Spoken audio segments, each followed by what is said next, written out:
थोड़ा सा एक बार अजय कॉल करेगा आपको, अजय से एक बार बात हो गया, फोटो लेके देना, चेक करते हैं। आज समय आया है जब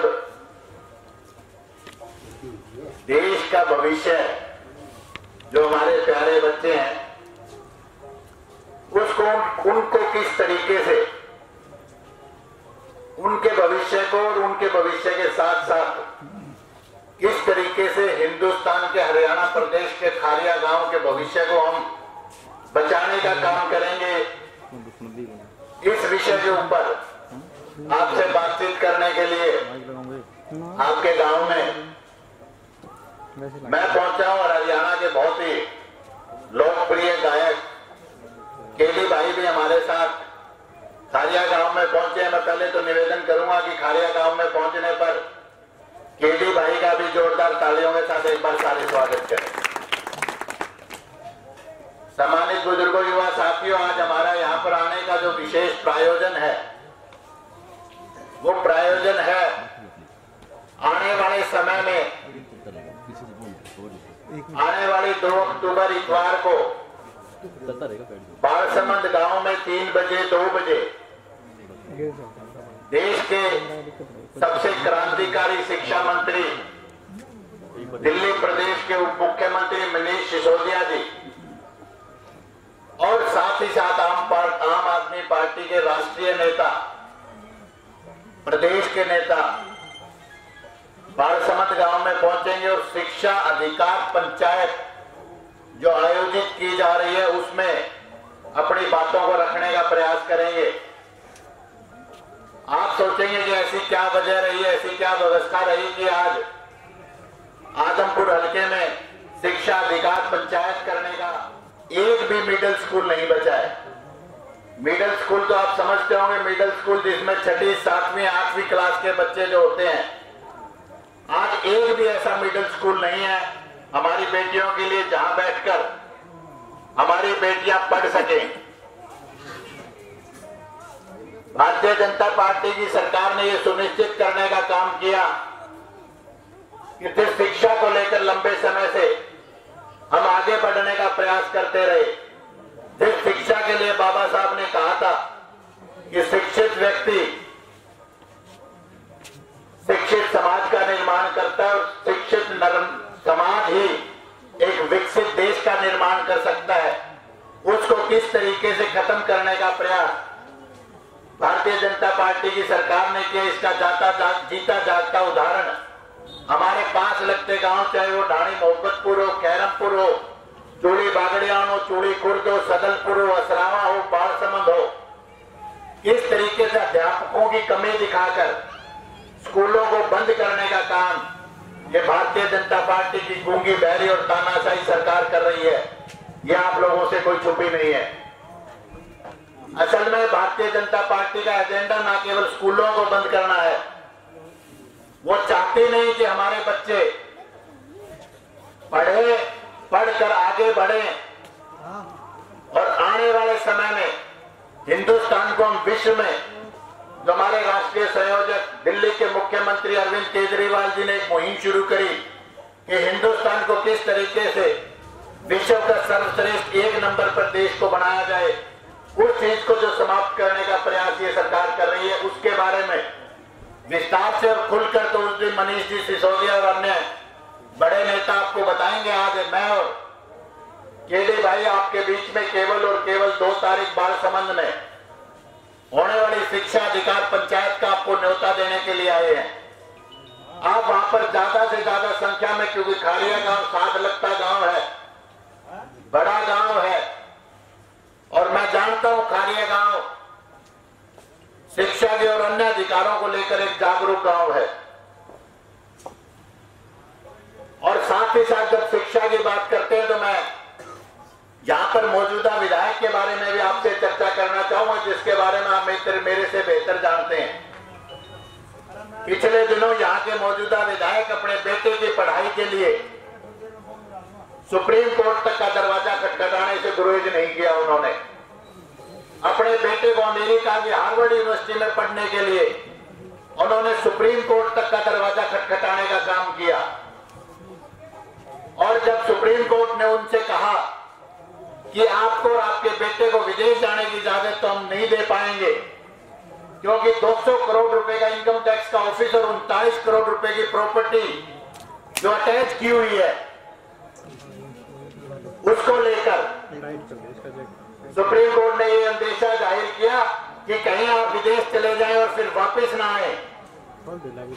तो इसलिए जमानत के तौर पर, गारंटी के तौर पर यहाँ के विधायक ने और उनकी धर्मपत्नी ने अपना पासपोर्ट तक जमा करवा दिया कि हम पासपोर्ट जमा करवाने का काम कर रहे हैं, ताकि सुप्रीम कोर्ट को, यहाँ की न्याय व्यवस्था को ये विश्वास हो जाए कि ये लोग देश छोड़कर नहीं जाएंगे। परंतु मैं पूछना चाहता हूं सम्मानित बुजुर्गों, युवा साथियों, कि वो अपने बेटे की पढ़ाई के लिए तो सुप्रीम कोर्ट तक लड़ाई लड़ने चला गया, परंतु जब आपके बेटे और बेटी की पढ़ाई का मामला है, जब हमारे बेटे और बेटियों की पढ़ाई का आगे बढ़ने का मामला है, तो ऐसी उनकी क्या राजनीतिक मजबूरी है कि जिस भारतीय जनता पार्टी में कुछ दिन पहले शामिल हुए और उन्होंने कहा कि 26 साल का वनवास में खत्म करने का काम करूंगा, ऐसी क्या राजनीतिक मजबूरी है कि वो भारतीय जनता पार्टी के नेतृत्व से ये नहीं कह पाए कि मैं भारतीय जनता पार्टी में तो उस समय आने का काम करूंगा जब मेरे हल्के के हर गांव के स्कूल को खोला जाएगा। वो क्यों नहीं कह पाए कि पिछले 1.5-2 महीने से जो किसान बैठे हैं, उनको जब तक उनकी खेतों का, खेती का, किसानी का मुआवजा नहीं मिलेगा, तब तक मैं भारतीय जनता पार्टी ज्वाइन करने से गुरेज करूंगा। मैं आपके माध्यम से खारिया गांव की इस पंचायत में खड़ा होकर, इस चौपाल में, इस चौक में खड़ा होकर यहाँ के मौजूदा विधायक कुलदीप बिश्नोई से सवाल पूछना चाहता हूं, ऐसी उनकी क्या राजनीतिक व्यवस्था है, क्या मजबूरी है कि वो हमारे देश का भविष्य, हमारे और आपके बेटे और बेटियों की आवाज उठाने में कामयाब नहीं है। वो हमारे किसानों की बातों को उठाने में गुरेज करते हैं। आज वृद्धावस्था सम्मान पेंशन जब बैकडोर एंट्री दे सरकार, आमदनी का और आय का नाम लेकर बंद करने का काम कर रही है, उसकी आवाज उठाने के लिए वो भारतीय जनता पार्टी से बात करने से डरते हैं। तो मैं पूछना चाहता हूं, ऐसी कौन सी व्यवस्था है, ऐसी कौन सी फाइल उनके पास है कि वो यहाँ कर मुद्दों वाली बातें भी वहां करने से गुरेज करते हैं। सम्मानित बुजुर्गों, युवा साथियों, पिछले दिनों ढाणी मोहब्बतपुर में शिक्षा अधिकार पहली पंचायत का आयोजन किया गया था। दूसरी पंचायत बालसमंद में, तीसरी भी करेंगे, चौथी भी करेंगे। और उस दिन हमारे राष्ट्रीय सलाहकार अनुराग जी आए थे और उन्होंने पूछा था, एक सवाल किया था, वहां हजारों की संख्या में जो लोग उपस्थित थे, उनसे एक सवाल करने का काम किया। उन्होंने उनसे पूछा कि कब तक हम औरों के बेटे और बेटियों के लिए वोट डालते रहेंगे। कभी हमने वोट डाल दी तो भजन लाल के बेटे को डाल दी, कभी हमने वोट डालने का काम किया तो कुलदीप के बेटे के लिए किया, कभी चौधरी देवीलाल के लिए, कभी चौधरी बंसीलाल के लिए, कभी जयप्रकाश के लिए, कभी संपत सिंह के बेटों के लिए वोट डालने का काम किया। सम्मानित बुजुर्गों, आज समय आया जब हम हमारे बच्चों के लिए वोट डालने का काम करें। अगर हम हमारे बच्चों के लिए आज भी वोट डालने का काम नहीं करेंगे तो आने वाले समय में ये पीढ़ी हमें माफ नहीं करेगी। ऐसी क्या राजनीतिक व्यवस्था है उनकी कि आदमपुर जब वो कहते हैं कि ये मेरा परिवार है, परंतु इस परिवार की बात को उठाने से वो विधानसभा में गुरेज करते हैं। और जब यहाँ से लोकसभा के सांसद थे तो संसद में भी जाकर ये बातें कहने से वो गुरेज करते थे। पिछले दिनों में खैरमपुर गांव में स्कूल के धरने पे था, वहां पे कुछ साथियों ने मुझे कहा कि सतेंद्र जी आप तो बैठे, कल यहाँ पर हमारे कांग्रेस के कुछ नेता आएंगे जो कि शिक्षा के नाम पर एक यात्रा निकालने का काम करेंगे। मैंने कहा उनको, इस सरकार ने 105 स्कूल बंद करने का काम किया। जब कांग्रेस के नेता आपके बीच में आए तो आप उनसे पूछना कि कांग्रेस के शासनकाल में जब उन्होंने 509 स्कूल बंद करे तो उनकी ऐसी क्या मजबूरी थी कि उन्होंने 509 स्कूल बंद करने का विरोध नहीं किया। देखिए, समय है जब हमें उनसे, आज उपचुनाव आदमपुर के दहलीज पर खड़ा है, आज हम वोटों की बात ना करके व्यवस्था परिवर्तन की बात करने आए हैं। और व्यवस्था परिवर्तन करने के दिखाने का, कर दिखाने का काम हमारे राष्ट्रीय संयोजक और दिल्ली के मुख्यमंत्री अरविंद केजरीवाल जी ने दिल्ली में किया। 1142 बच्चे सरकारी स्कूलों के आज IIT और MBBS में उन्होंने सरकारी स्कूलों में दाखिला लेने का काम किया। एक सरकारी स्कूल का एक बच्चा भी अगर सरकारी मेडिकल कॉलेज और इंजीनियरिंग कॉलेज में जाता है तो अपने पूरे परिवार को ऊपर उठाने का काम करता है। वो अपने परिवार को सामाजिक और आर्थिक रूप से आगे बढ़ाने का काम करता है। 1141 बच्चों ने 1141 परिवारों को आगे बढ़ाने का काम किया। केवल 7 साल के छोटे से समय काल में अरविंद केजरीवाल जी ने वो करके दिखाया। प्राइवेट स्कूलों से बेहतर शिक्षा और मुफ्त शिक्षा गरीब को, किसान के, कमेरे के, मजदूर के, दलित के, पिछड़े के बच्चों को देने का काम किया केवल और केवल 7 साल में।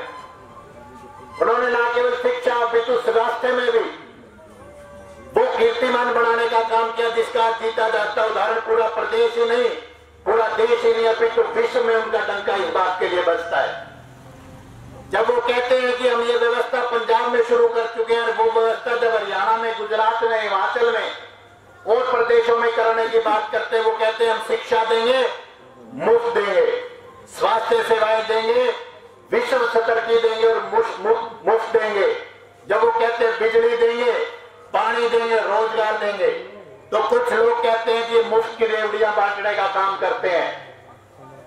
12,000 यूनिट बिजली एक MP और MLA को मिलती है। 4,000 यूनिट एक MP और MLA को बिजली की फ्री मिलती है। अगर 300 यूनिट आपको देने की केजरीवाल जी बात करते हैं तो वो कहते हैं मुफ्त की रेवड़ियां बांट रहे हैं। 12,000 रुपए टेलीफोन का मासिक भत्ता एक MLA और MP को मिलने का काम करते हैं। परंतु जब वो ये कहते हैं हम स्वास्थ्य की सेवाएं मुफ्त देंगे तो उनको तकलीफ हो जाती है। जब वो पानी मुफ्त देने की बात करते हैं और 24 घंटे देने की बात करते हैं तो कुछ लोगों को इस बात की पीड़ा होती है, क्योंकि वो ये नहीं चाहते कि जो लोकतंत्र की स्थापना लोगों के लिए की गई थी और आज वो चुनिंदा कुछ लोगों के ऐशो आराम का जो साधन बन चुकी है, उस व्यवस्था को बंद करने का काम और साधारण गरीब को, किसान को, मजदूर को, कमेरे को वो देने का जब काम करते हैं तब लोगों को पीड़ा होती है। मैं आज बहुत ज्यादा कोई लंबी चौड़ी राजनीतिक तकरीर या तहरीर करने के लिए आप लोगों के लिए बीच में नहीं आया। सम्मानित बुजुर्गों, युवा साथियों, मैं आज आप लोगों को केवल और केवल बाल संबंध की शिक्षा अधिकार पंचायत का न्योता, निमंत्रण और आमंत्रण देने के लिए आया हूं। मैं बहुत ज्यादा लंबी चौड़ी कोई बात नहीं करूंगा क्योंकि हमारे बीच में केडी भाई सारे बुजुर्गों को, नौजवान साथियों को प्रणाम करता हूँ। और जो भाषण में बात होया कर बेटी घटाई सी कि हमने लिया दो, हम गरीबी हटा देंगे, हमने लिया दो, हम नौकर देंगे, वो तो मैं नहीं करूंगा। एक जायज सी बात मैं कहना चाहूंगा। आज तक आपने बड़े बड़े राजनेताओं के नारे सुने होंगे कि एक बार मन्ना आजमा लो, मैं कर दूंगा। एक चीज हमने कदे नहीं विचार करी कि जो वादे करे वो पूरे क्यों नहीं हुए। हमारे प्रदेश में स्कूल अच्छे क्यों नहीं बने, हमारे सरकारी स्कूल अस्पताल अच्छे क्यों नहीं मिले। स्कूलों में गरीब आदमी का बच्चा पढ़ता, भाई सब सरकारी स्कूल जितने भी हैं, गरीब आदमी, खेती करनी आदमी या वो आदमी जो प्राइवेट में नहीं पढ़ा सकता, जिसका घर का जुगाड़ नहीं है, वो सरकारी में पढ़ावे। और इन बड़े बड़े नेताओं ने हमेशा यूं सोचा है कि जिस दिन अच्छे स्कूल दे दिए, तो गरीब आदमी का बालक पढ़ाई कर जाएगा बढ़िया, और पढ़ाई कर गया तो कितने कितने नौकरी लग जाएगा, नहीं तो अपना काम धंधा ऐसा कर लेगा कि अपने घर परिवार में अच्छे तरीके से पाल सके। और जब घर परिवार अच्छे से पढ़ने लग गया, एक बेटे ने पढ़ाई करके अपने माँ बाप को ऐसी सुविधा दे दी कि शानदार घर बना के उसको एक ऐसी कमरा दे दिया अपने बुजुर्ग बाबू को या माँ को कि माँ बाप तुमने मेरे खातर इतना कराया, मैंने तारा खातर यो कराया है। जिस दिन गरीब आदमी भी ऐसी कमरे में रहने लग गया, उस दिन इनकी रैलियां में नारे लाइए को नहीं बचेंगे, इनकी रैलियां में जयकारे लाइए नहीं बचेंगे। इसलिए हमेशा गरीब के बच्चे को और गरीब आदमी को पीछे रखा गया है ताकि नारे लाड़ी या भीड़ मुक्की में इकट्ठी रह जाओ मार पे। हम भी मजबूर है, हमें घर घर आके जगाना पड़ रहा है। एक देश इतने साल हो गए जिसको आजाद हुए, उसमें आज ऐसी सुविधाएं होनी चाहिए थी कि हर आदमी डिजिटल होकर आराम से घर पर बैठ कर न्यूज देख सके कि मेरे देश में, मेरे प्रदेश देश में किस नेता ने किस पार्टी ने अच्छा काम कराया है, उस पर मैं घर बैठे वोट दे दूंगा, कोई जरूरत को नहीं कितने जाने की। वो समय आ जाना चाहिए था लेकिन नहीं आया। ये मैं इसलिए कह रहा हूं, मैंने विदेशों का माहौल देखा है, वहां का माहौल देखा, वहां की सरकारें जिम्मेदार हैं। तुमने एक बात बता दूं, मैं एक छोटा सा एग्जाम्पल भी है। अपने कोरोना आया, कोविड जो चाइना था, किसी ने चमगादड़ खाया, बीमारी आएगी, दुखी आपा हो गए। यूं जब कोरोना अपना आया तो हर गरीब आदमी दुखी होया है, रेडी लानिया दुखी होया है। तुमने देखा होगा शहर में तो 6 बजे रेडी वाले तो हटा जाते हैं, रेडी वाला का तो लठ मारा थे 6 बजे, ठेके 12 बजे तक खुले जब तक सब तक कोरोना फैलना था। ऐसा अत्याचार यहाँ में गरीब आदमी पर कर रहा है। कोविड में हर गरीब आदमी मरिया है, किसान मरिया है, मजदूर मरिया है, मजदूरों द्वारा मजदूरी नहीं बची, दिहाड़ी करनी आदमी द्वारा दिहाड़ी नहीं बची, काम धंधे बंद हो गए, सब्जी बेचनी है सब्जी नहीं बेच पाया, चारों तरफ तक गरीब आदमी मरिया है। मैं ऑस्ट्रेलिया गया था भाई साहब, जो आदमी नौकरी पेशा करनी है, काम धंधा करनी है थे, कोरोना आया ना, जब वो घर बैठे थे उनको इतने पैसे मिले हैं जितने वो भी नहीं कमा करते कोरोना होने से पहला। डबल पैसे उन लोगों को दिए सरकार ने जिम्मेदारी से, क्योंकि सरकार ने यूं देखा कि ये आदमी हमें टैक्स देते हैं तो हमें जिम्मेदारी है कि हमें इनके टैक्स का पैसा उल्टा दे वहां जब इन्हें जरूरत है। और गांव में किसी भाई ने नू लगता और मैं टैक्स नहीं देता तो ये आपका बहुत बड़ा वहम है। हर आदमी टैक्स देता जितने बैठे हो, सुबह से लेकर शाम तक टैक्स देते हो। चाय पीनी आदमी सवेरे उठते चाय का कप ले होगा, चाय की पत्ती जो लाते हो उसके ऊपर टैक्स है, पंखा चलाते हो उस पर टैक्स है, बाल करने से कुरकुरे मांग लिए कुरकुरे दवा के लाओगे उस पर टैक्स है।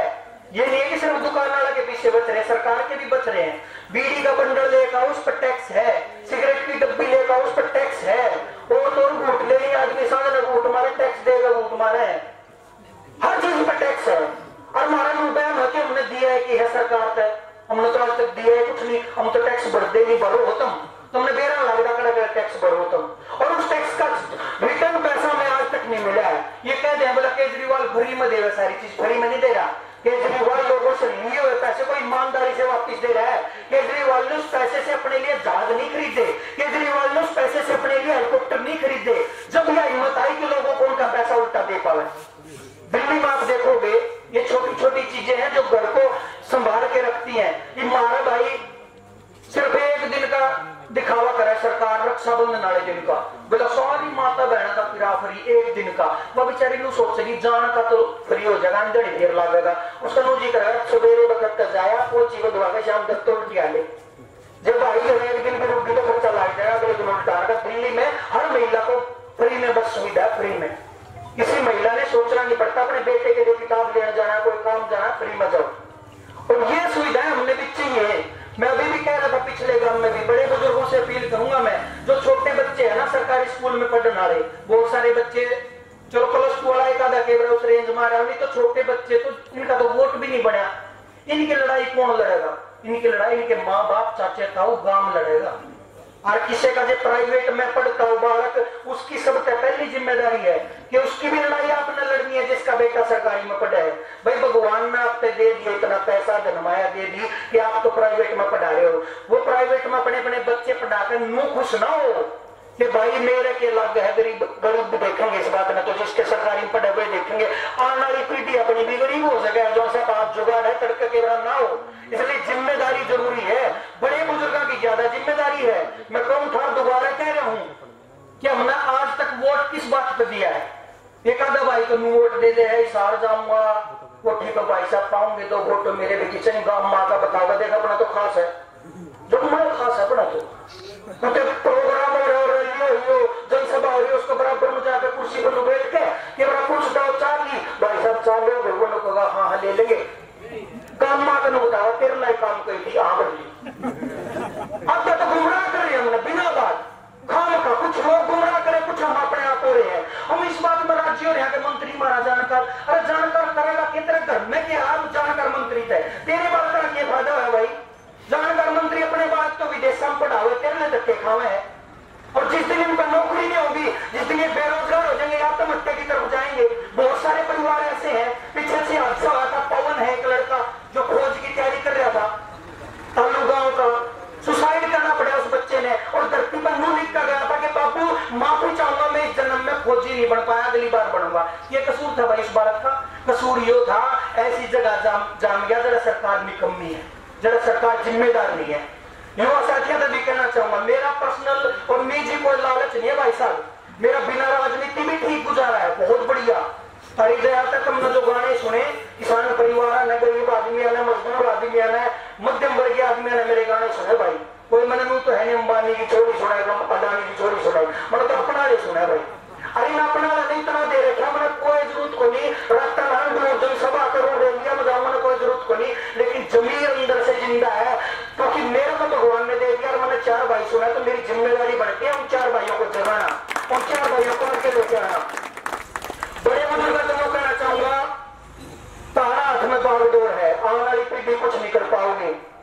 हमारे जिसे जो नौजवान बालक है, इनका भरोसा ना रही हो, ये तो गुमराह हो जाएंगे आने वाले टाइम में। ये फोन ना मुड़ जाएंगे, फेसबुक पर उड़ जाएंगे, जो यूट्यूब वीडियो देखकर आतंक तो धमकाते भी हो गए, रोज दर देश डोबरन सवेरे बैठा लिया, शाम में भी लेट तक सोए, सबके बालक फोन चलाए। किसी ने याद ही नहीं है कि तुम्हारी नैतिक जिम्मेदारी क्या है।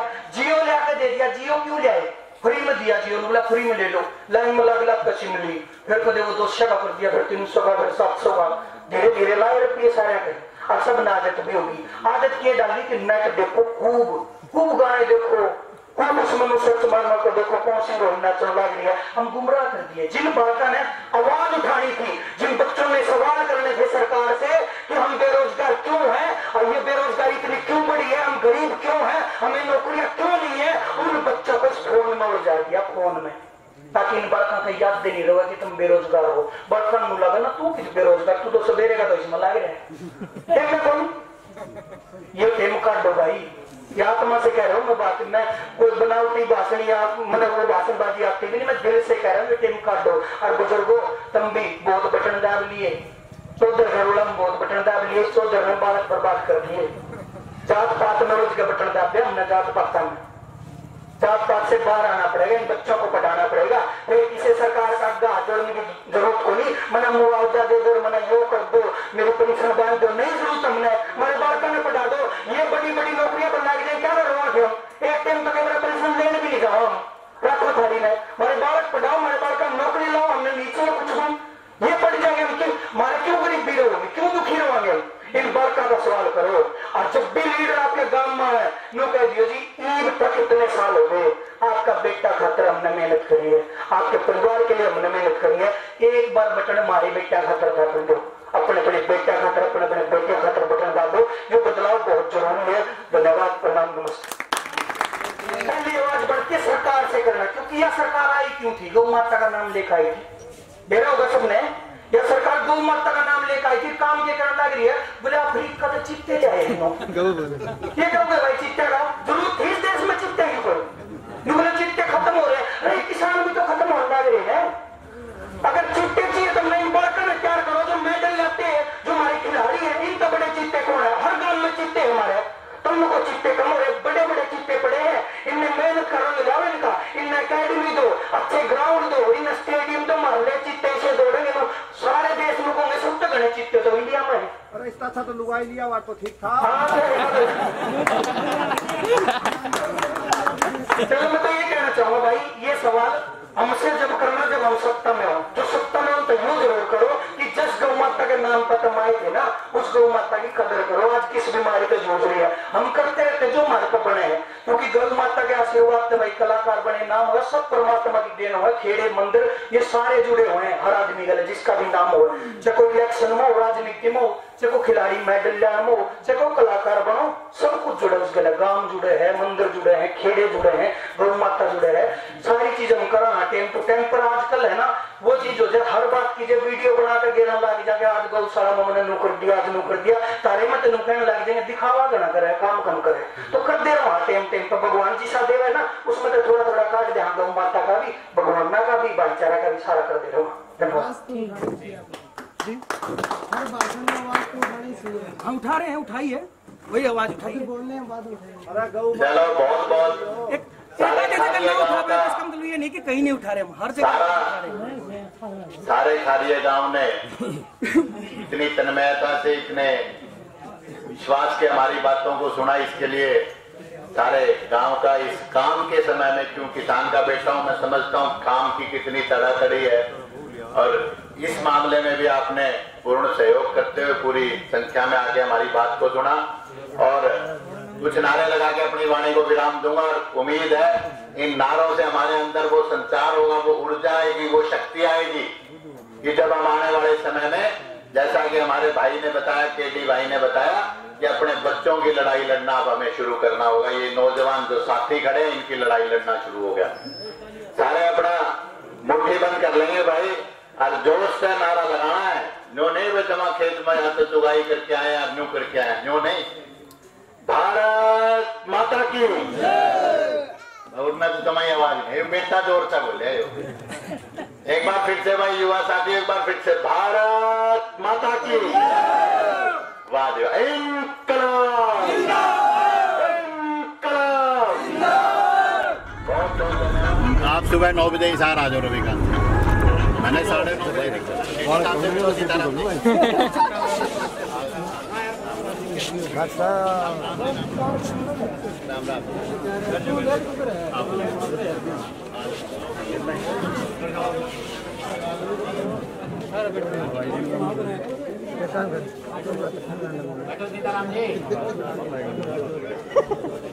भाई साथियों, अगर आप बैठ जाओ ठीक को नहीं ना जी खड़े रहना ठीक है भाई साहब, गनाए दिन बैठ के खड़े रहना। हाँ खड़े रहा, खड़ा तो एक आता हो चुनाव में ठीक को नहीं सारे उसके देते मिल के आपने खड़े कर दियो, आपने खड़े कर दियो। जो भी भारतीय आदेश देगी आपका लड़ेंगे, परंतु सारे लीव खड़े रहेंगे ना तो भाई की ना रेंज को नहीं आओगी। हाँ वैसे अगर आप बैठोगे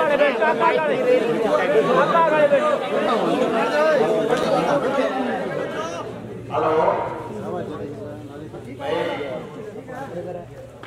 एक तो मेरा हाथ जोड़ के निवेदन है साथियों से कि भी अगर आप लोग थोड़ा सा और इधर आ जाओगे ना, मानस कोई उड़ना खड़ा था तो मजा तो आएगा नहीं। तो थोड़ा सा निवेदन इधर आ जाएंगे ना तो सारों के लिए।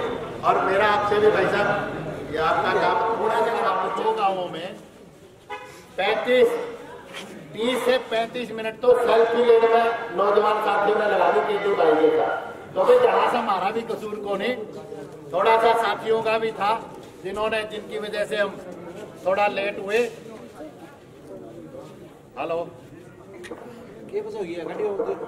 हेलो हाइट ज्यादा ऊपर है। रघुवीर जी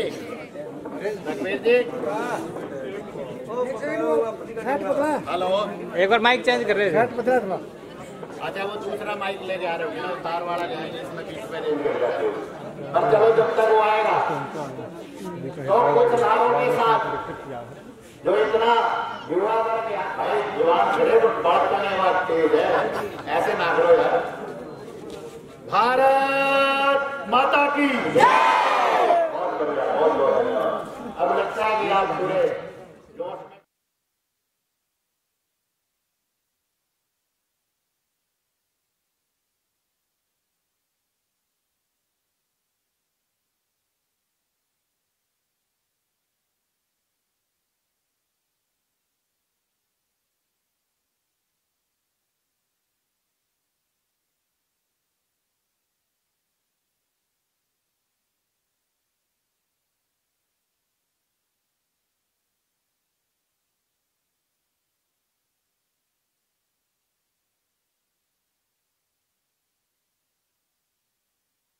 आज उस सरकार ने बेटियों को घर में बिठाने का काम किया।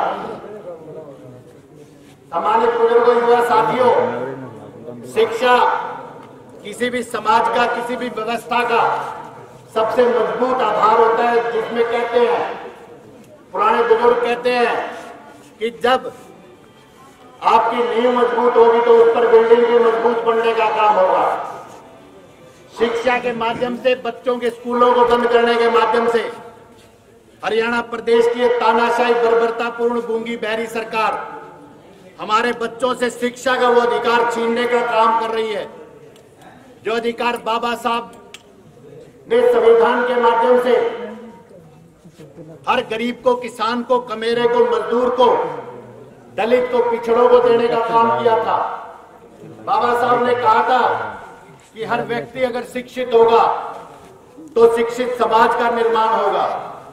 शिक्षित समाज का निर्माण होगा तो विकसित देश का निर्माण होगा।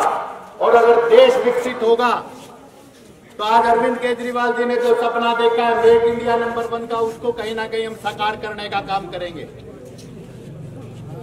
सम्मानित बुजुर्गों, युवा साथियों, आज इस सरकार ने कहीं ना कहीं स्कूलों को बंद करने का एक तानाशाही फरमान सुनाकर, और चाहे वो नोटबंदी की बात हो, चाहे वो जीएसटी का गलत लागू करने की बात हो, चाहे कोरोना में अदूरदर्शी और तानाशाही फैसले लेने की बात हो, आज इस सरकार ने स्कूलों को बंद करने के ताकि बेटे और बेटियों को सड़क पे बिठाने का काम किया, युवाओं को बेरोजगार करने का काम किया, और जो हमारे वृद्धावस्था सम्मान पेंशन के जो हमारे पिता तुल्य बुजुर्ग और जो माताएं हैं, उनको किसी न किसी माध्यम से उनकी पेंशन काटकर उनके साथ अत्याचार करने का काम कर रही है।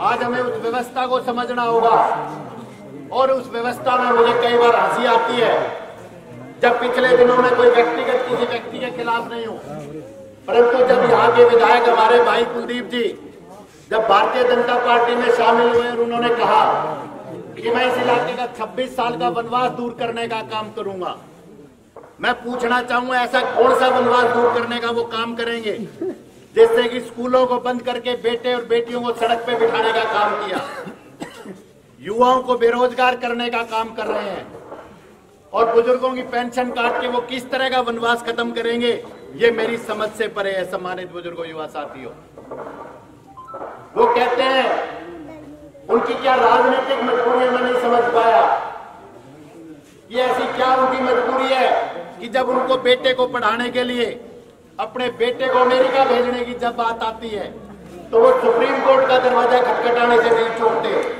और जब सुप्रीम कोर्ट उनको कहती है कि आपके ऊपर 200 करोड़ रुपए का, 200 करोड़ की भाषा को आप समझिए सम्मानित बुजुर्गों साथियों, जब वो कहती है कि 200 करोड़ का आपको इनकम टैक्स का नोटिस है, 39 करोड़ की प्रॉपर्टी आपकी अटैच की हुई है, आप पे भारत की न्याय व्यवस्था विश्वास नहीं करती कि आपको अगर परमिशन दे दी गई तो आप अपने बेटे और पत्नी के साथ देश छोड़ने का भी काम कर सकते हैं।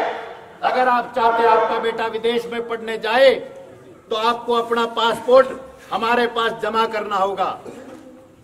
कुलदीप जी अपना और अपनी धर्मपत्नी का पासपोर्ट सुप्रीम कोर्ट में गिरवी रखकर अपने बेटे को अमेरिका भेजने का काम करते हैं, परंतु आपके बेटे और बेटियों के लिए हरियाणा प्रदेश में जब स्कूल बंद होते हैं तो वो सुप्रीम कोर्ट तो छोड़िए, वो मुख्यमंत्री के पास जाकर ये बात कहने का साहस नहीं जुटा पाते कि आदमपुर परिवार जो कहने को तो उनका परिवार है, परंतु ये नहीं कहने का साहस जुटा पाते कि मेरे आदमपुर के बेटे और बेटियों के लिए इन स्कूलों को बंद करना बंद करो। ऐसी उनकी क्या राजनीतिक व्यवस्था है, क्या मजबूरी है कि जब यहाँ के भविष्य की बात होती है तब वो किसी ना किसी रूप में मूक दर्शक बनकर चुप हो जाते हैं। मैं पूछना चाहूंगा आपके माध्यम से, ऐसी कौन सी फाइल भारतीय जनता पार्टी ने उनकी दबा रखी है, ऐसी कौन सी नस उनकी दबी हुई है कि वो आज हमारे अधिकार की, हमारे परिवार की बात को वहां रखने का काम नहीं कर पाती। पिछले दिनों ढाणी मोहब्बतपुर में शिक्षा अधिकार पंचायत में हमारे राष्ट्रीय सलाहकार अनुराग ढांडा जी आए थे और उन्होंने एक बात कही थी कि बहुत समय हो गया हमें औरों के बेटे और बेटियों के लिए वोट डालते हुए, बहुत समय हो गया हमें औरों के बच्चों के लिए वोट डालते हुए। आज हमारा समय आया है जब हम हमारे बच्चों के लिए वोट डालें। आज हमारा समय आया है जब हमारे बेटे और बेटियों के लिए और उनके उज्जवल भविष्य के लिए वोट डालें। जब अरविंद केजरीवाल जी व्यवस्था परिवर्तन की बात करते हैं, जो कि उन्होंने 7 साल में दिल्ली में करके दिखाया, ना केवल सरकारी स्कूलों में प्राइवेट स्कूलों से बेहतर शिक्षा व्यवस्था को बनाने का काम किया, ना केवल सरकारी अस्पतालों में बेहतर स्वास्थ्य सुविधाएं देने का काम किया, तब दूसरी पार्टी की सरकारें, दूसरी पार्टी के लोग कहते हैं कि ये फ्री की रेवड़ी बांटने का काम करते हैं।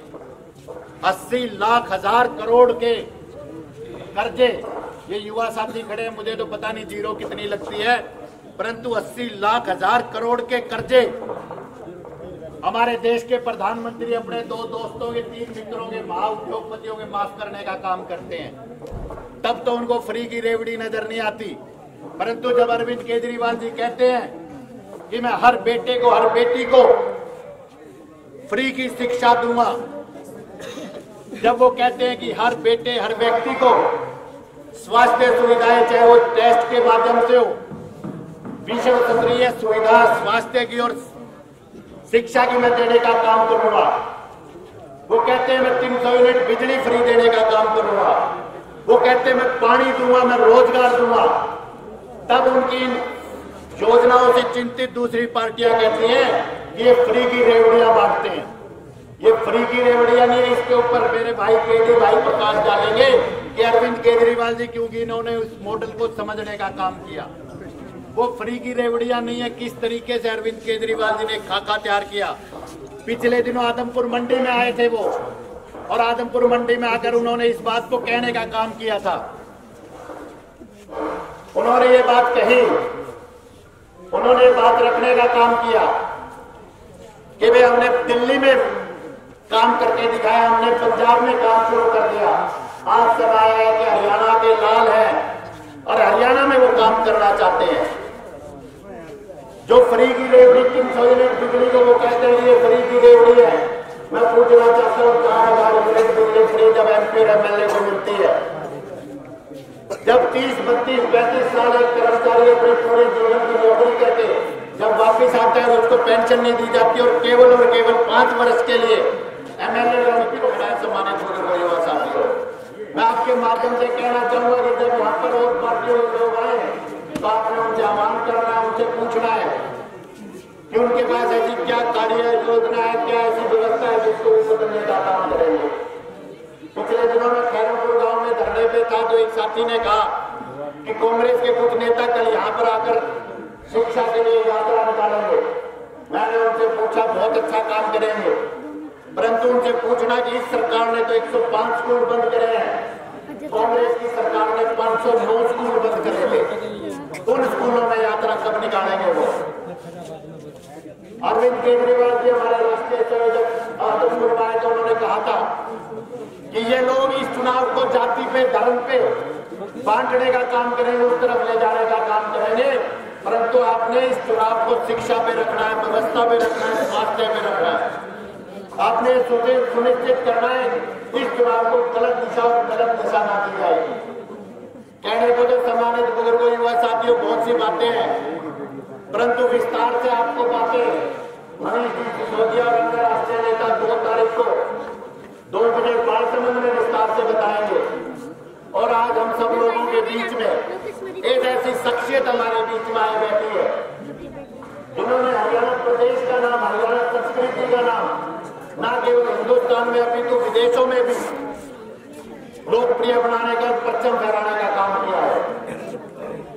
और मैं इनका धन्यवाद देना चाहूंगा केडी भाई का कि पिछले दिनों जब इनको ये पता चला, ये विदेश के पूर्व प्रदेश, और जब इनको पता चला कि हरियाणा प्रदेश में 105 स्कूल बंद करने का एक तानाशाही फरमान सरकार ने सुनाया, तो उन्होंने अपना विदेशी स्कूल को बंद किया और उन्होंने कहा कि मैं हर गांव गली गली जाऊंगा और इस सरकार के पीछे ऐसी क्या राजनीतिक व्यवस्थाएं हैं जो वो इस व्यवस्था को गरीब से, किसान से, कमेरे से, मजदूर से, दलित से, पिछड़े से छीनना चाहती है। वो चीजें मैं गली गली जाकर लोगों को समझाने का काम करूंगा।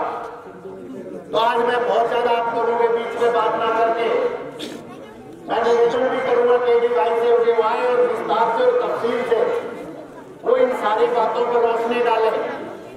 और आपसे भी एक पहले निवेदन ये करूंगा कि आप जोरदार तालियों के साथ इस ऐसी शख्सियत का यहाँ पर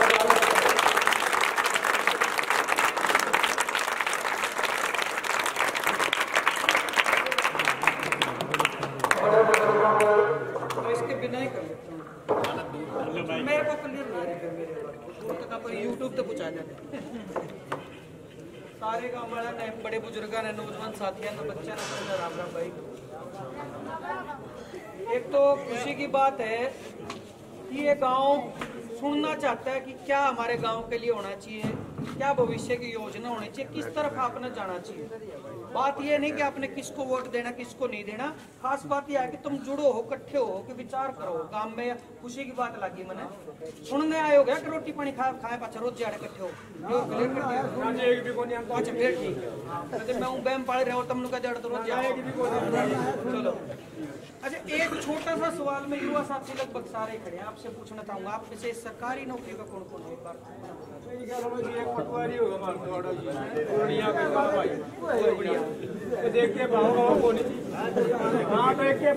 जो यहाँ एक है ना, देखो एक तो प्रोटोकॉल था सरकारी नौकरी वाला आदमी कितने राजनीतिक कोई मंच लग रहा हो तो शायद जाने का एक प्रतिबंध होता है उसके ऊपर, लेकिन गांव है समाज जहाँ इकट्ठा हो रहा है वहाँ जा सकता है, इसमें कोई दो राय नहीं। और धन्यवाद करता हूँ कि अगर एक भाई नौकरी पे होते हुए आपके बीच में है तो इसका मतलब उसके भीतर में भी यह बात तो जरूर है कि भाई मैं नौकरी लग गया तो इसका मतलब नू नहीं मेरा तो हो गया काम, ईद काम का चक्की में हो।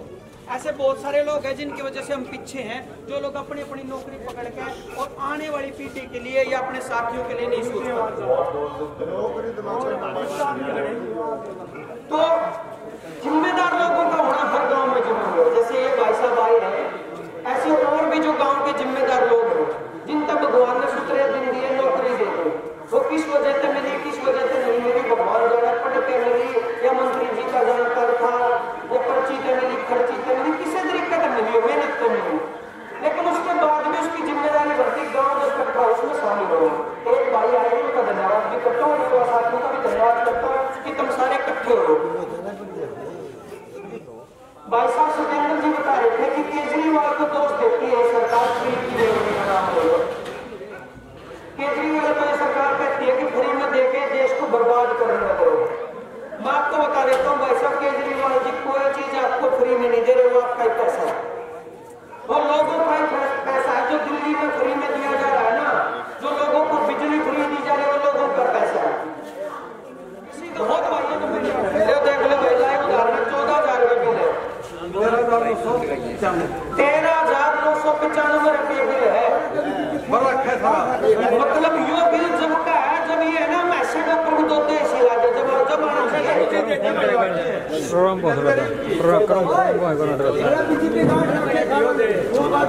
14,000 का बिल आ गया, खुद इतने पीड़ित हो तुम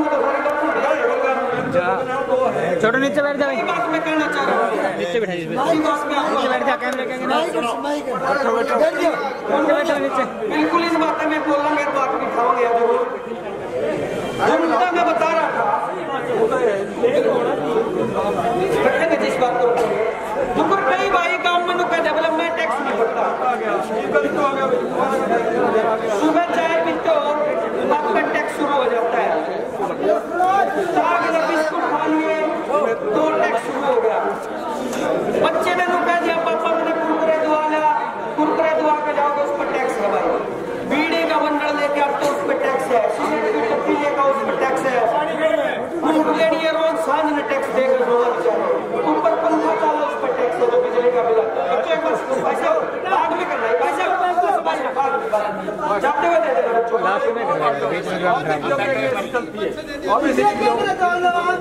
हमारी सरकार नहीं है, मतलब मुद्दा उठाओगे आपका, हमारी सरकार तो दिल्ली में फ्री देगी। बैठो ना, बैठो हम लोग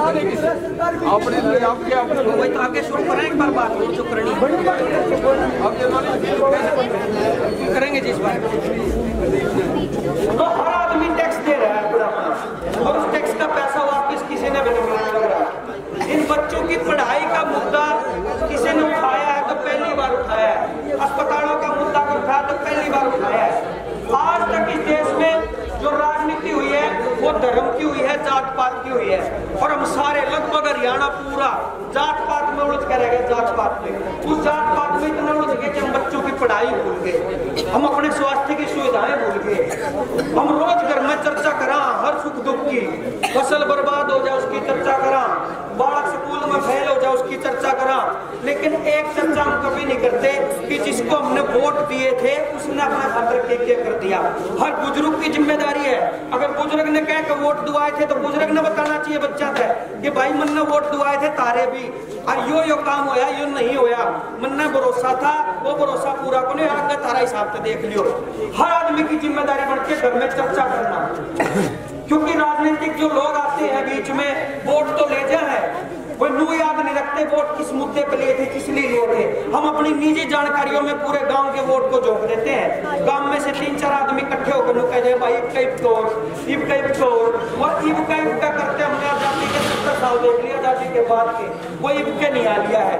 वो हमारे दादा परदादा खेती करा करते, वो हमारे काके ताऊ खेती कर रहे हैं। और जो हालात मौजूदा सरकारों के हैं, इन बच्चों के लिए नौकरियां नहीं है, इन बच्चों के पेपर रद्द हो गए हैं। आने वाली पीढ़ी भी खेती करेगी, खेती भी बर्बाद होने वाली खेती में भी कोई घना बड़ा फायदा को नहीं। अपना आकर के खड़े हो जाए छोटी छोटी बातों पे कि ना ये तो खान खा की बात हमारी चौधर खुल जाएगी। अरे चौधर क्या करोगे के तारी चौधर का चक्कर में ये बालक तो पड़ रहे गए, मारकर झूठे दिलासे दिए गए गरीबी हटा देंगे, गरीबी हटा देंगे। मेरे ख्याल तक जो बड़े बुजुर्ग बैठे हैं बहुत सालों से सुनते आ रहे होंगे, बड़े बड़े नेताओं ने बड़े बड़े मंचों से बोला कि गरीबी हटा देंगे, वो हटी क्यों नहीं? उसका कारण है भाई साहब, गरीबी कब हटेगी? गरीबी जब हटेगी जब गरीब का बालक और गरीब का बालक कैमरे के आगे ना हो, इसके आगे ना हो, ऐसी कमरे में रखेगा, ऐसी कमरे में रखने लग गया तो रैलियां नारे लानी खत्म हो जाएंगे भाई साहब। वही बात कह रहे हैं जी, उसी मुद्दे पे कह रहे पहली बार स्कूलों की और शिक्षा की स्वास्थ्य की राजनीति कोई लेकर आया है और उन्हीं चीजों पे आम आदमी पार्टी ने मजबूर कर दिया बड़े बड़े लीडरों को, ये जो उनसे कदे भी स्कूलों का जिक्र नहीं करा करते। हर किसी की राजनीति को हम स्कूलों के मुद्दे पे लेके आएंगे, स्वास्थ्य के मुद्दों पे लेके आएंगे। गांव के बच्चों से अपील करता हूँ बढ़ चढ़ कर गाया करो और पूछा करो कि आज तक जो वोट दिया उसका हिसाब के मिला हमने, वो हिसाब करो और सोचो, इन बालकों खातर सोचो, जवानों खातर सोचो, अपने परिवार खातर सोचो, घर खातर सोचो, आदमपुर खातर सोचो और देश खातर सोचो। धन्यवाद। किसान के बेटे और हम समझते हैं आज इतना कटुता टाइम है, नर्मदा की फसल चुकाई का काम कर रहा है और काम कर रहा है। वो सबके बावजूद आप लोग इतनी संख्या में यहाँ पर पहुंचे हो, इसके लिए आप सबका सारी चीजों को मजबूत करने का काम कर रहा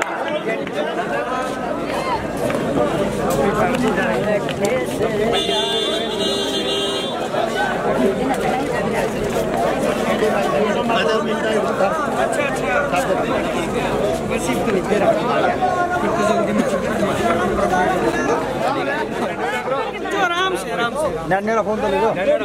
अरे सब करवा ले सब। कौन सी गाड़ी कर लिया?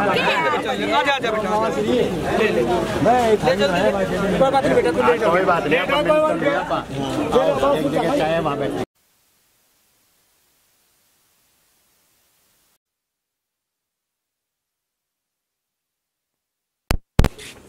हेलो,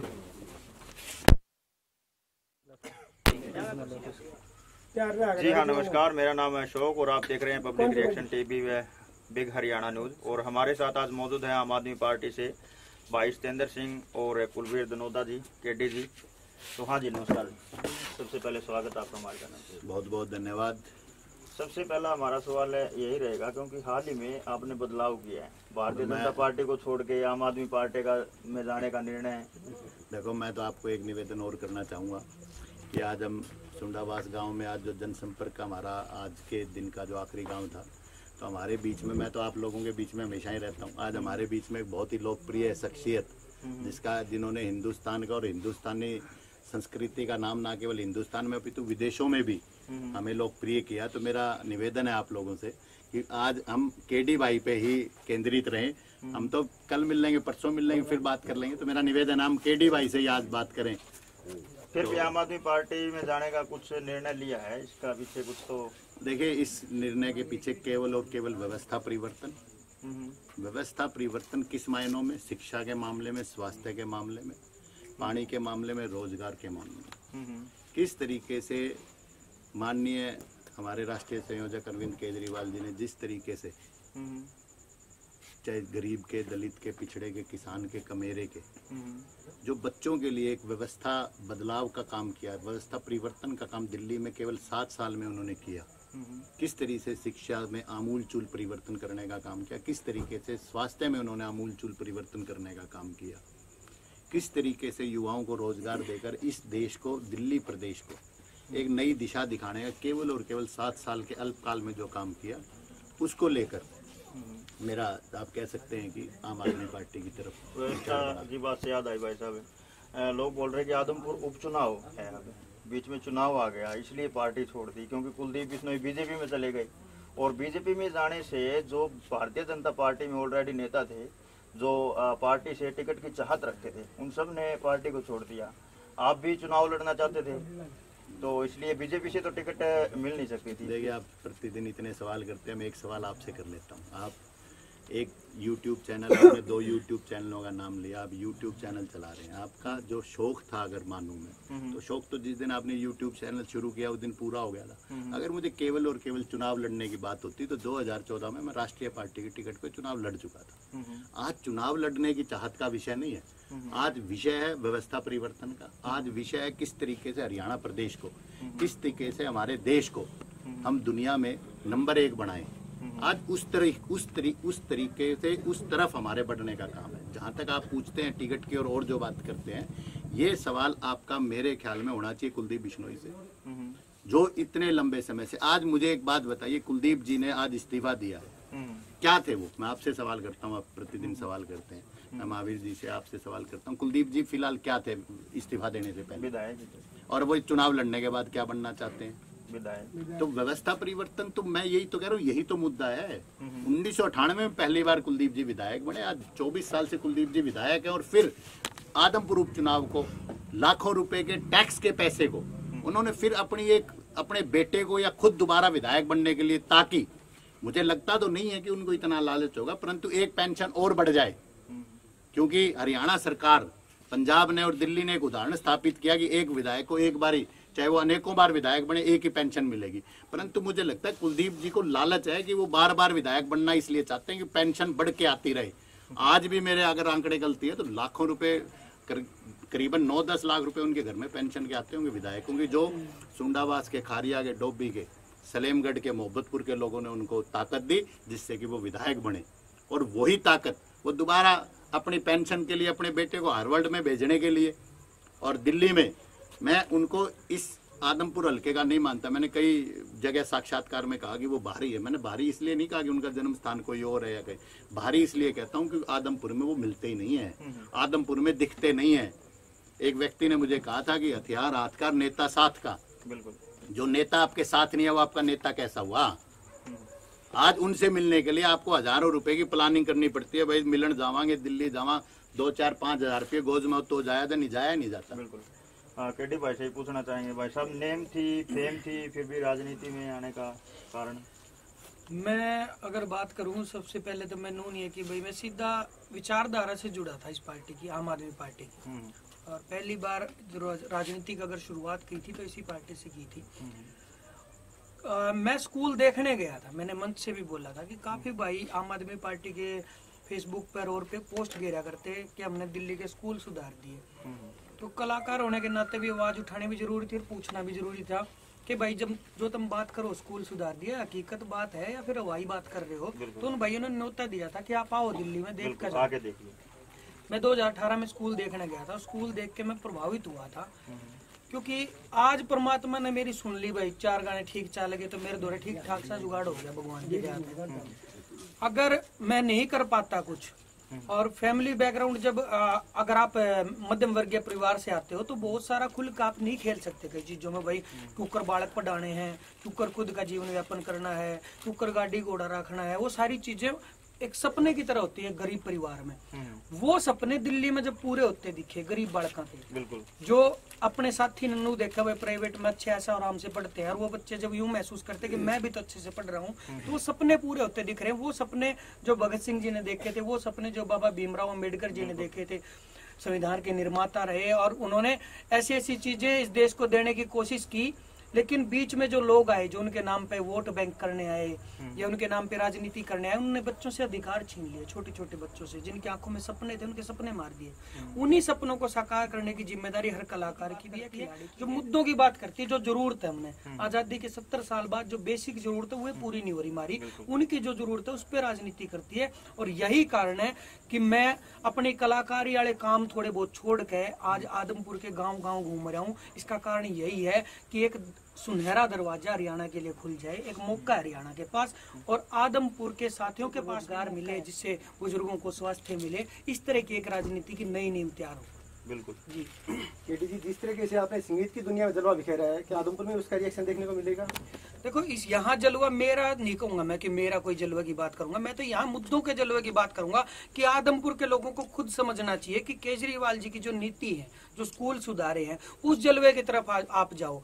अब पंजाब की अगर बात करूं, वहां तो कोई ये नहीं कि मैं वहां भी गया हूं, लेकिन पंजाब के लोगों को खुद समझ आ गई कि हम जिस राजनीति की दलदल में घुस रहे हैं, जिनके दादे परदादे बालकन हम जिताते आने लग रहे हैं, उन्हें हमारा खातर क्या करे हैं? वो तो अपने अपने बालकन की सोच रहे हैं, अपनी बढ़िया कोठी बनावे हैं, बढ़िया गाड़िया में घूमे हैं, अपने बालकन ने विदेश में पढ़ावे हैं। जो आम मजबूर आदमी है, जिसने बेचारा इस उम्मीद तो वोट दिया हर बार कि भाई इब को और देख ले, खुद नहीं सोचता होगा तो गांव के 2-4 जने ऐसे हुए हैं जो लीडर तक जुड़े हुए हैं, नेताजी तक जुड़े हुए हैं, जो आई बार बकाए रखे पूरा गांव ने कि इबका और देखो यो मौका है। पाछली गेड़ तो यो सूत बैठ गया था, जाता नहीं बना, इबका यो देखियो, इबका चाड़ा पाट देंगे। चाड़ा पाटना को नहीं भाई साहब, यो चाड़ा जब पाटा, जब इनके खुट्टे पाट दोगे, ये खुट्टे पाटेंगे तो चाड़ा पाटेगा, एक नई दिशा तैयार होगी, एक नई राजनीति तैयार होगी। केडी जी, चाड़ा ये कौन पाट सकता है अपना यहाँ पे आदमपुर से, आपकी तरफ से? मैं तो नुकूंगा चाड़ा पाड़ने का भी मौका था, जिसको अगर लगभग मेरे ख्याल से 1968 से एक ही परिवार यहाँ जीतता रहे, इससे ज्यादा मौका तो राजनीति में क्या मिला करे। इतने मौके में तो मेरे ख्याल से एक भी गांव ऐसा नहीं बचना चाहिए जहाँ गलियां कच्ची हो, एक भी गांव ऐसा नहीं बचना चाहिए जहाँ बेरोजगार बच्चे हो, एक भी गाँव में कहीं कीचड़ नहीं होना चाहिए, हर गाँव में स्टेडियम होना चाहिए, हर गाँव में स्कूल अच्छे होने चाहिए। इतना मौका देने के बाद तो सबको पता है कि चाड़ा जिन पे नहीं पाटा उन्हें छोड़ो। चंद्र जी, मेरा सवाल ये था कि आप किसको जिम्मेवारी दे सकते हैं चाड़ा पाड़ने की? चाड़ा पाड़ने की पार्टी जिम्मेदारी देगी, तो पार्टी की एक बात गारंटी है कि पार्टी जिसको जिम्मेदारी देगी उसकी साफ छवि होगी और ईमानदार आदमी होगा। हमने हर जगह ये कोशिश की है, कहीं से भी हिंट नहीं मिल रहा कि कौन कैंडिडेट आ सकता है आपकी तरफ से। जो भी आएंगे बहुत अच्छे कैंडिडेट आएंगे और वो सारे कैंडिडेट आप लोगों के बीच में जा भी रहे हैं, आप लोगों के बीच में ऐसे रहेंगे। नू नहीं है कि कोई भाई दुबई तल्या का, दिल्ली तल्या का, कितने दूर तल्या का तार दिया एकदम लियो पकड़ो जी, पैरासूट नहीं उतारे जाएंगे इस पार्टी में। हाँ, इस पार्टी में पैरासूट नू नहीं उतारे जाते कि भाई कोई सूटकेस लेकर आ गया ले तेरा फाइनल। जो ग्राउंड पे मेहनत कर रहा है उसको ही पार्टी टिकट देगी। लोकल आएगा या बाहर से? वो पार्टी डिसाइड करेगी, वैसे लोकल ही आएगा, पार्टी का जो कैंडिडेट आएगा बाहरी नहीं होगा लगभग। बिल्कुल। तो लोकल में तो कई कैंडिडेट एक्टिव हैं। असल में ये मेरा डिसीजन नहीं है, पार्टी की हाईकमान का डिसीजन है। मैं उस ओहदे पे नहीं बैठा हूँ कि डिसीजन ले पाऊँ, ये पार्टी ने लेना है। इतना मैं श्योर कह सकता हूँ कि पार्टी जिसको जिम्मेदारी देगी वो लोगों के बीच में से होगा, वो आम आदमी की मजबूरियों को भी जानता होगा, उसने हर गाँव गली भी देखी होगी, हर आदमी को भी पर्सनली जानता होगा, आपके बीच में से कैंडिडेट आएगा। हम तो मैक्सिमम टाइम आपको चंद्र जी के साथ देखते हैं। जी, मैं तो सबके साथ पार्टी के प्रचार के लिए, आप भी कल को ये कहोगे कि मैं मीडिया का साथी हूँ, लेकिन मेरा आपके विचारों को सुन के ये मन है कि मैं भी इस पार्टी का प्रचार करना चाहता हूँ। मेरे साथ 4 गाँव हम जा खाना, आप तड़का फोन कर दिया, आप यू माइक लेकर फिर चलेंगे। सही बात कर दीजिए आप। एक सवाल मेरा आपसे ये, आपने पिछले 7-8 साल से आदमपुर हल्के में लगातार एक्टिव है, तो क्या लग रहा है आपको जिम्मेवारी मिलेगी आदमपुर की? देखिए, जैसा कि केडी भाई ने बताया, अनुराग जी हमारे राष्ट्रीय सलाहकार हैं और पीछे अरविंद केजरीवाल जी हमारे राष्ट्रीय संयोजक आए थे, तो इन्होंने एक बात बड़े अच्छे से एक बात रखी थी और उस बात से मैं भी पूरी तरह सहमत हूँ कि आम आदमी पार्टी का जो उम्मीदवार होगा वो आम आदमी होगा, वो किसान का, मजदूर का, एक ऐसे तबके से आएगा जो इस व्यवस्था को परिवर्तन करना चाहता है। जो आदमपुर की जो इतनी लंबी, मैं ये कहूँगा कि जो एक तरह से कुछ लोगों ने इसको अपनी रजिस्ट्री मान लिया है, इसको अपनी दादालाई मान लिया है, इसको जो तोड़ने का काम करेगा। और आप देखिए, जैसा कि केडी भाई जी ने बताया अभी कि पैराशूट से नहीं होगा। और मैंने पिछले दिनों मीडिया के कुछ साथियों से बातचीत के दौरान मैंने दो बातें मैंने रखी थी और वो 2 बातें मैं आपके आगे भी रखना चाहूँगा, क्योंकि वो दोनों बातें भी कहीं ना कहीं उम्मीदवार को लेकर थी और इस आने वाले उपचुनाव की उम्मीदवारी को लेकर थी। मैंने कहा था कि कुलदीप बिश्नोई जी एक दावा करते हैं कि वो कहते हैं आदमपुर मेरा परिवार है, तो मैं कहता हूं कुलदीप जी को आपके माध्यम से मैं चैलेंज करता हूं कुलदीप बिश्नोई जी को कि जब वो आदमपुर को अपना परिवार कहते हैं तो क्या उनका मतलब केवल और केवल रेणुका जी, कुलदीप जी और भव्य होता है? अगर उनका मतलब 1,65,000 मतदाता हैं तो क्यों नहीं वो सुंडावास के, क्यों नहीं डाणे मोहब्बतपुर के, क्यों नहीं सलेमगढ़ के, क्यों नहीं सदलपुर के किसी व्यक्ति को टिकट देने का काम करते? अगर वो कहते हैं ये परिवार है, या वो ये परिवार कहना बंद करे। इसी तरीके से मैं आपके माध्यम से कांग्रेस पार्टी को भी चैलेंज करना चाहूँगा कि कांग्रेस पार्टी क्या 1,65,000 जो हमारे मतदाता हैं उनमें से क्या उनको आदमपुर विधानसभा में एक भी काबिल व्यक्ति नजर नहीं आता कि वो हर बारी कैंडिडेट लाने के लिए कभी को लेंस से और दूरबीन से ढूंढना शुरू कर देते हैं? और केडी भाई ने बताया कि पैराशूट, आपने देखा होगा पैराशूट की खूबसूरती होती है, पैराशूट ऊपर से नीचे आता है, नीचे से ऊपर नहीं जाता। जो भी पैराशूट से आएगा वो इस बार नीचे जाने का काम करेगा। और चूंकि जो मैंने कहा कि मैं कुलदीप जी को इसलिए स्थायी नहीं मानता क्योंकि वो कई बार उनकी जो प्रवृत्ति है ना वो भी ऐसी है कि वो अपने आप को कहते तो आदमपुर का है, परंतु आदमपुर के पिछले 8 सालों से, और ये सवाल आप मुझसे मत पूछना, मैं आपको ये निवेदन करता हूँ कि आप ये सवाल गाँव में जाके पूछना कि भाई पिछले 8 साल में अगर आपको कोई सबसे ज़्यादा व्यक्ति नज़र आया तो उसका नाम बता दो, और जो सबसे कम नज़र आया और राजनीतिक व्यक्ति उसका नाम बता दो। अगर सबसे ज़्यादा में तो मुझे नहीं पता वो किसका नाम लेंगे, परंतु सबसे कम में अगर वो कुलदीप जी का नाम ना लें तो मैं इस बात का जिम्मेवारी तय करने का अधिकारी रहूँगा। सुंदर जी, कांग्रेस की तरफ से कौन आ सकते हैं? मैंने तो बता दिया, वो तो पता नहीं 100 किलोमीटर, 200 किलोमीटर, 300 किलोमीटर पता नहीं कहाँ से ले आएंगे। और इस बार तो मैंने कहा कोई कीर्तिमान ऐसा ना बना दे, कोई बेंगलोर से या चेन्नई से ना ले आए, क्योंकि यहाँ पे तो उनको मिलता ही नहीं। और यही चीज़ भारतीय जनता पार्टी पे भी है। भारतीय जनता पार्टी ने पिछले, आप ये देखिए, पिछले 4-5 चुनाव उठा के देख लीजिए, लोकल उम्मीदवार को टिकट देने का एक बारी मुश्किल से काम किया होगा, वो भी बाहर से लाते हैं। ऊपर लेवल पे सेटिंग है, ऊपर लेवल पे इन बड़ी पार्टियों की सेटिंग है। पता नहीं कौन करता है कि इस परिवार के खिलाफ कमजोर कैंडिडेट को उतारने का काम करते हैं। दोनों पार्टी देखी हुई है, कांग्रेस भी और बीजेपी। भाई मैं तो इस बात का धन्यवाद भी कुलदीप जी को दूंगा कि जहाँ आके काम शुरू करता हूँ, क्योंकि मैं तो किसान का बेटा हूँ, मैंने तो कोई सा खेत में ले जाके छोड़ दो, बड़े खेत बांध लाई दूंगा।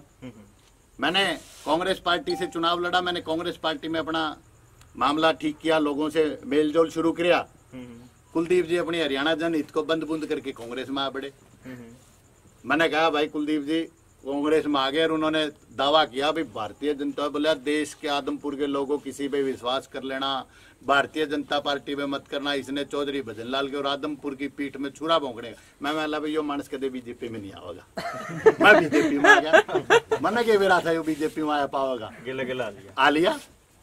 अच्छा, मैं मन बना रहा था, मैंने देख रहा था कि भाई क्या है, और चूंकि मन उदास था, चाहे वो किसान आंदोलन के दौरान या किसान आंदोलन जब शुरुआत में था, किसानों पे लाठीचार्ज हो, किसान आंदोलन की 750 किसानों की शहादत हो, चाहे तूड़ी पे 144 लगाने की बात हो, चाहे हमारे हल्के के विधानसभा के स्कूल बंद करने की बात हो, तो मैं सोच रहा था भाई इस पार्टी में मैं कर क्या रहा हूँ, जब इस पार्टी में कोई सुनवाई नहीं है सामान्य व्यक्ति की। तो आपने देखा होगा पिछले दिनों चौधरी रणजीत सिंह आए हुए थे, उस दिन कुलदीप जी ने मंच पे कह दिया, बोले भाई ऐसी कोई बात हुई तो मैं तो आम आदमी पार्टी के स्टेज पे चला जाऊंगा। मैं डर गया, माँ पैरियो मेरा मन की भी समझने लग गया, बीजेपी में क्या आया, मोदी जी तो मन की बात करते हैं सिर्फ, तो मैं कहा यो मन की समझने भी लग गया बैरी, मैं सोचू था रही त्यारे बैठे। परंतु आज मैं धन्यवाद देना चाहूंगा हमारे राष्ट्रीय संयोजक अरविंद केजरीवाल जी का, जिन्होंने अगले दिन प्रेस के माध्यम से कहा भाई कुलदीप जी तू जहाँ है वही ठीक है।